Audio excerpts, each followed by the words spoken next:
You're on candid camera. Good afternoon.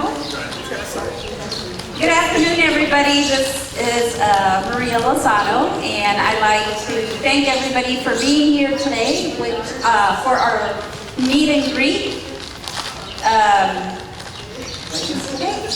April 5th, 2025. I would like to ask kindly if the people in the back would like to join us over here in one of the cushiony seats. You can hear us? Okay. And we're going to start this by introducing ourselves, having all our candidates that are currently running to come forward and sit up front here so we can field some questions and try to answer as best as possible, as best we can. And afterwards, we will be here for additional answers or additional questions if you have any. So, okay, I did hear from Mr. Molina. He will not be here today. He wasn't feeling well. And this was open to all candidates that are running. So the ones that could make it are here today. And we have our moderator, Mr. De La Peña, who is going to be leading this meet and greet for us. And once again, thank you for coming. We're going to introduce ourselves and then we'll give time for questions. Thank you.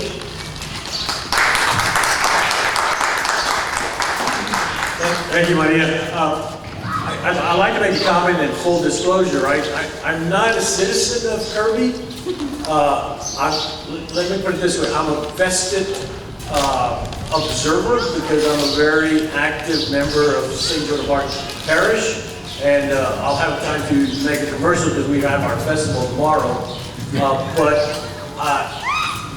know, the one thing I've learned through the years and involved in these kind of opportunities, because it's an opportunity for the citizens to have their voices heard, right?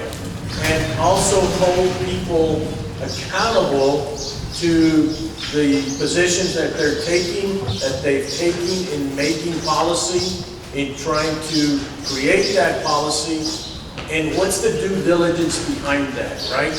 We often get hung up because of the larger picture, right? What's going on in the country. But really, if you want to affect change, it starts right here. I call it the micro level, right? So you being here says a lot about you. The candidates being here says a lot about them. And so, you know, let's keep this at a professional, respectful manner. And so let's begin with the first candidate. We're going to go find the seating here. Okay, Mr. Chris Garza, who's a candidate for mayor, will have the opportunity now to go ahead and give his speech. Awesome. Thank you so much, everyone. I wrote a speech for today, just to kind of make sure that I get my message across. So good afternoon, everyone, and thank you for coming out. As we're getting closer to Election Day, I want to tell you that I am grateful for another opportunity to connect with you directly. Kirby isn't just where I live. It is where I was raised, where I went to school, and where I've chosen to build my life. I've seen this city go through good times and tough times, and I've always believed in its potential. What we need now is leadership that is willing to roll up its sleeves and listen to residents and take real action to move Kirby forward. First, let's talk about what's on everyone's minds, our roads. We can't keep patching streets without a long-term plan. If elected, I want to push for a more strategic approach. I would like to prioritize the worst streets, seek grants, and find efficient, affordable ways to get more done with the money that we have. Next, I want to talk about transparency. People feel more disconnected from their city government now more than ever. And honestly, I don't blame them. Important documents aren't easy to find. Council packets definitely need to be posted, and residents can't even comment on the city's Facebook page. That has to change. We need to make it easier for residents to see what's going on and speak up. I support putting more information online, improving communication tools, and encouraging real public input, not just during elections, but all year round. As for Kirby's future, I believe in smart, responsible growth. That means bringing in new businesses, exploring mixed-use zoning, and make developments easier by revitalizing underused parts of the city. Growth brings jobs, activity, and more funding for the services we need. We just need to create the right environment to support it. Finally, I want to say this. Good leadership listens. I don't claim to have every answer, but I promise to listen, to be available, and to always put Kirby's residents first. This campaign to me isn't about politics. It's about community. It's about fixing what's broken, building what's missing, and doing it together. Thank you again for being here today. I'm ready to answer any questions and hear what's on your mind, because that's where the real work starts. Thank you.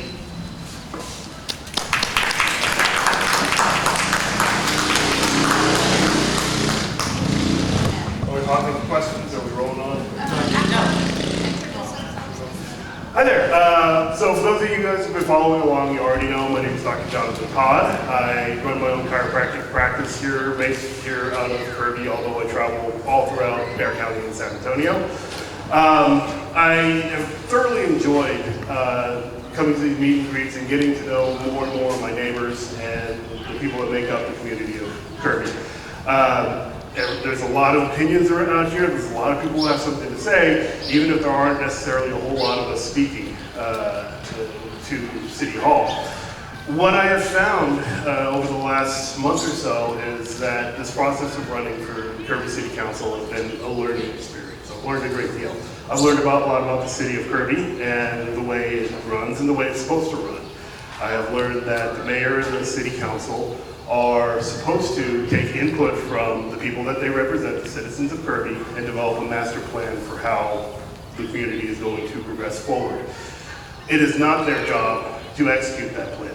Their plan is to present that, or their job is to present that to the city manager. It's the city manager's job to oversee the day-to-day operations of the city, right? That's not entirely what's happening. What we have is a city council and a mayor's office that are kind of talking amongst themselves and making this process happen independent of the people that they represent. And I think that's one of the singular most important changes that needs to happen.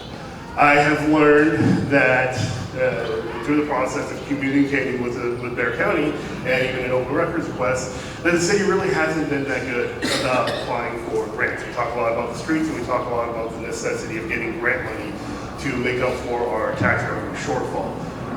And the city just hasn't been doing that. Matter of fact, we submitted an open records request. We found that in the last 2.5 years, the city has applied for exactly one grant from Bexar County. And so that accounts to a little under $300,000 to go towards repairing our roads. If you listen to the city manager's presentation, you know exactly how far, like $10,000 goes, not very far. Also learned in communicating with Tommy Calvert's office, their Bexar County Precinct 4 Commissioner, that not only has the city not really been applying for grants, the grant money that is available to us, even if we were applying for it, is really only a drop in the bucket. It is a stopgap measure to make up for the bit larger problem that the city, and the mayor has said it on many occasions, has roughly about a $6 million budget. You compare that to the other small towns in the area, it's like next to nothing. And pretty much every dollar of that $6 million budget every year is already accounted for. So, what is necessary to grow that budget? Well, again, Tommy Calvert, who's incredibly responsive, by the way. I don't know if you guys heard my wife speak about this. She emailed his office on a Saturday. In fact, I believe it was right before the last meet and greet. He emailed her back on a Sunday morning. And I want you to think about the last time, if you don't personally know one of the council members in the city of Kirby, when was the last time you were able to get a response that fast, if at all? So, and he basically pointed out to us that the biggest shortfall in the city of Kirby is that we have very little commercial tax revenue. And that leads us to the next important question. I think that's one of the things that I'm exploring now, and that it sounds like many of the candidates here are asking questions about, is how do we grow that? Well, what is the city of Kirby lacking? that many of our neighbors have. We don't have a recognizable downtown. We don't have a recognizable commercial district. We don't have a recognizable Main Street or a designated Main Street. All of these opportunities, if we were to push to progress that process, would create not only monies available for revitalization and for building that up, but also work towards drawing in more businesses to the city of Kirby, which can then increase our tax revenue. Because we have about, 2.5 square miles of real estate to work with. Almost all of it is taken up by residential properties. The fact is that if we continue going the way we've been going, we continue with electing city council, mayors, who will just continue on with business as usual, the city is going to continue to stagnate, it will die, and it will be absorbed either into the city of San Antonio, or maybe Congress will come along and make the jump across Foster and take the city. Some days I really don't think that's necessarily bad. At least we have a functional city hall. So all this aside, guys, the big point I'm trying to get across is that I'm learning as much as I can in as short a period as I can. It's a very steep learning curve because I've made the investment of buying and owning a home in this community. I'm therefore invested in seeing this community grow. So as I learn, I want to make it very clear that I'm going to reach out and I'm going to make sure that I can communicate every little bit that I learn to my neighbors, fellow residents, and citizens. Thank you so much.